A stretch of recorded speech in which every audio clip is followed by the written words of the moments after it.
मित्रमैत्रिणींनो नमस्कार. महाराष्ट्रातल्या निवडणुका 6 महिन्यापूर्वी झाल्या आणि आता बिहारमधल्या निवडणुकांचं बिगुल वाजलेलं आहे.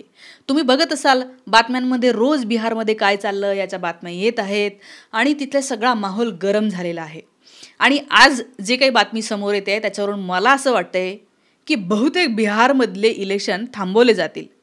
कारण विरोधी पक्षामध्ये आज असलेले जसं तेजस्वी यादव आहे RJDचे, यांनी असं म्हटलेलं आहे की जर बिहारमध्ये आज इलेक्शन कमिशन जे करतंय ते तसंच करत राहिले तर आम्ही या निवडणुकांवर बहिष्कार घालू.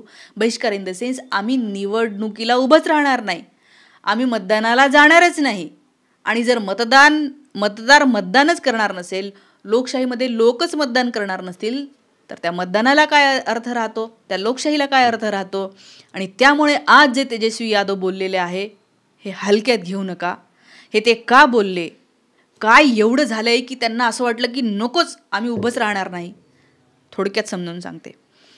तर आता बिहारमध्ये येत्या काही महिन्यांमध्ये इलेक्शन्स आहेत, विधानसभेचे निवडणुका आहेत. जसं आपल्याला माहिती आहे की वेगवेगळ्या राज्यांमध्ये काही ना काहीतरी व्होटर लिस्टमध्ये गडबड करून हे लोक सत्तेत येत आहेत.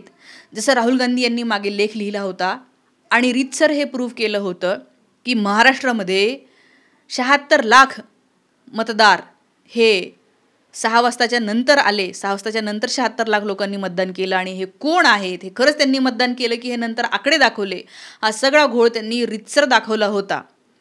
आणि अनेक कॉन्स्टिट्युएन्सीमध्ये तुम्ही पाहिलं असेल की मतदान करून पण त्या माणसाला तेवढं मतदान गेलेलं नाही आहे. हे सगळे घोळ तुम्ही सुद्धा ते अनुभवलेलं आहे की किती दबावामध्ये यंदाचं इलेक्शन झालं. तसंच ते बिहारमध्ये होणार होतं. पण बिहारमध्ये त्यांनी अजून एक नेक्स्ट टेक्नॉलॉजी वापरली, ती म्हणजे आधीचे सगळे व्होटर म्हणजे सगळे मतदार पहिले बाद करून टाकले. थोडक्यात असं सांगितलं की आता तुम्ही प्रत्येकाने परत एकदा फॉर्म भरा. म्हणजे तुम्ही विचार करा किती मोठी हे प्रोसेस आहे. तुम्हाला जर उद्या सांगितलं की महाराष्ट्रातले आता कोणीही मतदार नाही आहे आणि आता सगळ्यांनी प्रत्येकाने परत एकदा ते वोटर कार्ड, इलेक्शन कार्ड घेण्यासाठी फॉर्म भरा आणि मग आमच्याकडे जसे जसे फॉर्म येतील ते सगळे आम्ही मतदार म्हणून गिनू. तुम्ही विचार करा हे किती भयंकर आहे. म्हणजे आता लोकांना कामधंदे सोडून, शेतीचे, पीक पाण्याचे, लावणी, पेरणी हे सगळे कामं सोडून लोकांनी काय करायचं तर फॉर्म भरायला जायचं, सह्या करायच्या. आणि हे सगळं करत असताना यांनी काय काय केलं तर आज जेव्हा आपल्याला प्रत्येक ठिकाणी आधार कार्ड मागतात ना, तुमच्या पोरांना शाळेत ॲडमिशन आधार कार्ड नसेल तर ॲडमिशन होत नाही, कोणतं काय आधार कार्ड नसेल तर हे तुमचं काम होत नाही, बँकेमध्ये जाता येत नाही.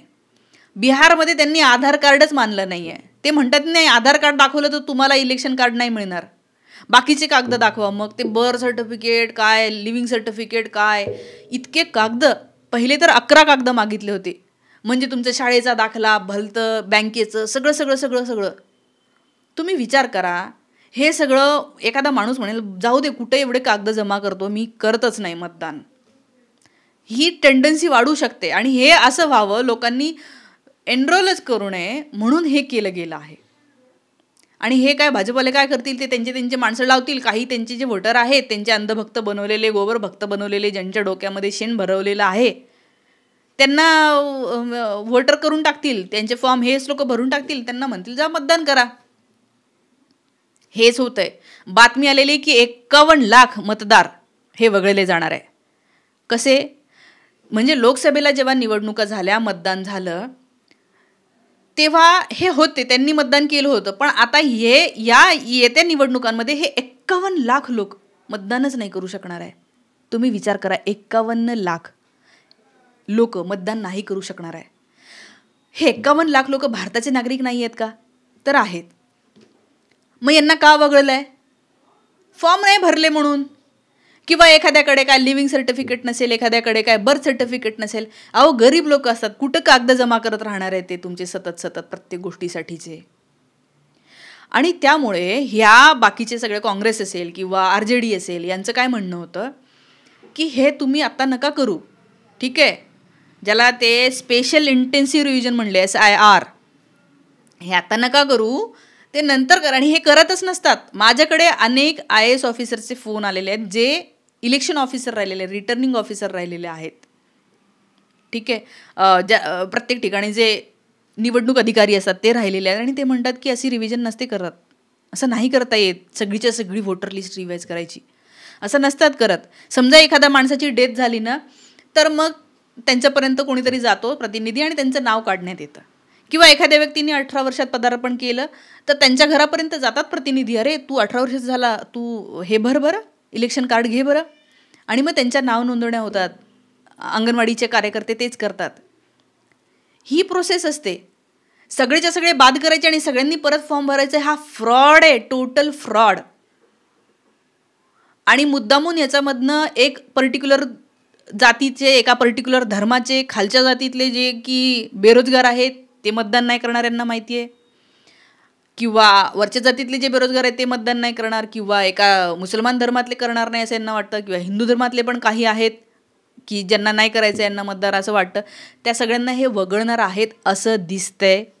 राहुल गांधी असं म्हणाले, राहुल गांधींचं आजचं बयान आहे, ते म्हणतात आमच्याकडे प्रूफ आहे की हे इलेक्शन कमिशन कशा प्रकारे फ्रॉड करतंय. त्यांनी सांगितले 100% प्रूफ आहे कर्नाटकमध्ये यांनी एका मतदारसंघात काय केलंय. आणि राहुल गांधी तर इशाराच दिलाय की इलेक्शन कमिशनने असं समजू नये की हे वाचणार आहेत. हे आत्ता हे ठीक आहे, यांना असं वाटत असेल की मोदी आहे सत्तेत, मोदी जे सांगतील ते आपण करूया, तर आपण वाचू. हे बघा, हे काय ते अमरपट्टा, सत्तेचा अमरपट्टा घेऊन आलेले नाही आहेत. कधी ना कधी यांची सत्ता जाणार, कधी ना कधी नक्की जाणार. असं नाही ना होणार की वर्षानुवर्षे इन्फिनिटीपर्यंत भाजपची सत्ता नाही. लोक कदरणार आहेत, लोक कधी ना कधी यांना खाली ओढणार. तेव्हा काय होईल, तर तेव्हा सगळ्यांचा हिशोब होईल. हे इलेक्शन कमिशनर जे आहेत ज्ञानेश कुमार, जे म्हणतात की मी लोकशाही वाचवतोय, यांचा हिशोब होईल, प्रत्येक अधिकाराचा हिशोब होईल. आणि अजूनही काही लोक आहेत की ज्यांना असं वाटतं आपण भाजपची हाजी करूया, तर त्यांचा हाल कसं होतं माहिती आहे, जगदीप धनखडसारखं. राजीनाम्याचं पत्र त्यांना रेडी करून दिलं, फक्त सही कर बाबू, हां चल हो निघ. घर सील करून टाकलं, ऑफिस सील करून टाकलं. उपराष्ट्रपती पदाचा माणूस, ज्याला घरातून निघायला अवकाशसुद्धा नाही दिला, नाही जायचं, उद्यापासून बंद, लॉक. केवढी बेइज्जती. हे अशी बेइज्जती करतात, कुणाचीही करू शकतात, ते कुणाचीही गय करत नाही. त्यामुळे आधीच सुधरून घ्या. आणि कुठं ते वरच्या देवाला जर तुम्ही मानत असाल तर सत्यावर निष्ठा ठेवा, प्रामाणिक राहा, तरच तुम्हाला देव पावेल, तुमचं कल्याण होईल, हे यांना कळलं पाहिजे. आणि मग हे जे काही आहे, आज राहुल गांधी आणि हे सगळे लोकांनी जर का बहिष्कार टाकला ना, तर बिहारमध्ये इलेक्शन होणार नाही. आणि ते खरंच आहे. अरे जर भाजपवाले आपल्यालाच पाहिजे तेच लोक जर घेणार असतील तर काय फायदा आहे. राहुल गांधींनी आज सांगितलं की नवीन वोटर जे घेतले त्याच्यापैकी अनेक लोक आहेत 50 वर्ष 60 वर्ष, म्हणजे कोणत्या वेगवेगळ्या राज्यातले पण यांचे फॉलोअर्स तिथे आणून मतदार नोंदवलेले आहेत का. म्हणजे 50 वर्षाचा माणूस पहिल्यांदा वोटर बनणार आहे का इथे, फर्स्ट वोटर म्हणून. हे कुठून आलेले लोक आहेत आणि वगळलेले लोक कोण आहेत. काही लोक जिवंत आहेत तरी पण त्यांना वगळून टाकलं. काही लोकांना कंटाळा आला का फॉर्म भरायचा, त्यांना म्हटलं तुम्ही फक्त सही करा या फॉर्मवर, म्हणजे वर एक नाव खाली सही. हे ते अजित अंजुमनी उघडं करून दाखवलं. तुम्ही त्यांच्या चॅनलवर जाऊन त्यांचा व्हिडिओ बघा, त्यांनी पूर्ण प्रूफ दाखवलेले आहेत की हजारो फॉर्म असे आहेत की फक्त नाव लिहिल्यावर बाकीचं मधलं काहीच भरलं नाही आणि खाली सही केली. मधलं ते भरतील नाही इलेक्शन कमिशनवाले, काय भरायचं त्यांना भरतील, घ्यायचं ते घेतील, नाही घ्यायचं तर नाही घेतील. आणि अनेकदा हे कामं करणारे लोक भाजपचे कार्यकर्ते निघाले. म्हणजे तिथे इलेक्शन कमिशनचे लोक पाहिजे, तिथे भाजपचे कार्यकर्ते फॉर्म भरून घेत आहेत. ते कोणाचे नावं टाकणार आहे, कोणाचे नावं काढणार आहे, हे काय खेळ लावला यांनी लोकशाहीसोबत. हे किती भयंकर खेळ आहे. म्हणजे त्या इंदिरा गांधींनी तरी सांगितलं होतं की आता आणीबाणी आहे, आता तुम्ही बोलू नाही शकणार काही दिवस, काही महिने, काही 1-1.5 वर्ष ती चालली आणि नंतर सोडली. मग तेव्हा सांगितलं की आता काही पण बोलू शकता. ह्या लोकांनी तर सांगितलं नाही आहे तसं काहीच, पण जे खेळ लावला आहे ना तो खूप भयंकर आहे. आणीबाणीच्या काळात जे लोक जेलमध्ये गेले होते, कुमार सप्तर्षीसारखे, सुरेश द्वादश्वरांसारखे अनेक लोक जे तेव्हा जेलमध्ये गेले ना, ते सांगतात की तेव्हाचं बरं होतं, ते चांगलं होतं, ते इतकं वाईट नव्हतं जेवढं वाईट हे आहे. हे सांगत नाहीत, हे भामटे खोटारडे लोक हे बोलत नाहीत. सांगतात तुम्हाला आम्ही तर लोकशाहीची रक्षा करणार, आणि इकडे हे अशा प्रकारे लोकशाहीच्या चिंधड्या करून लखतरतीची वेशीवर टांगत आहेत. पण तेजस्वी यादवसारखे, राहुल गांधींसारखे जे नेते आज एकदम स्ट्रॉंग उभे आहेत, जे विरोधी पक्ष एकजुटीने उभा आहे लोकसभेमध्ये, ते हीच मागणी करताय की याच्यावर चर्चा करा.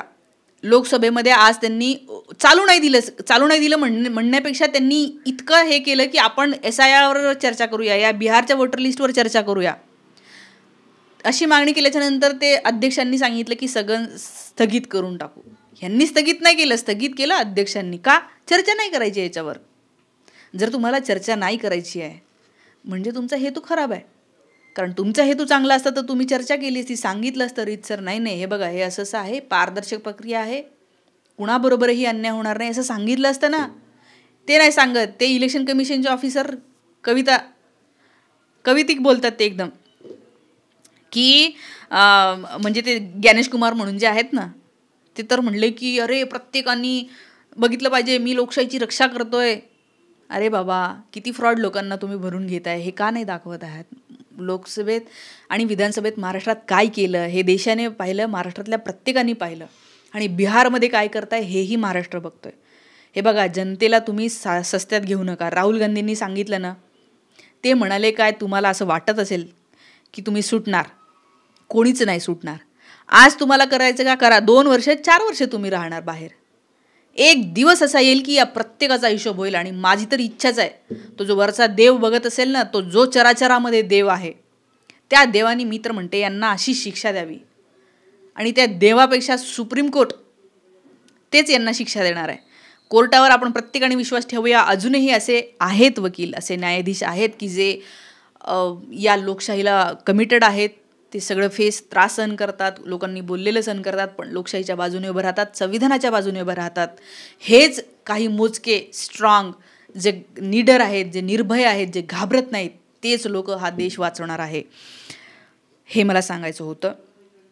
अर्थात भाजपसोबत असलेल्या JDUचे गिरधारी यादव म्हणून जे आहे, म्हणजे नितीश कुमारच्या पक्षाचे, त्यांनी सांगितलं हा तुघलकी कारभार आहे. तुघलकी असा शब्द वापरला आहे. म्हणजे ते सुद्धा नाराज आहेत हे जे काही चाललेलं आहे. मी तर म्हणते लवकर निघा त्याच्यातून बाहेर आणि इकडे या, देशाला चांगले दिवस दाखवा प्लीज. या सगळ्या गोष्टींवरून तुमच्या प्रतिक्रियासुद्धा मला नक्की कळवा. थांबते. Thank you so much.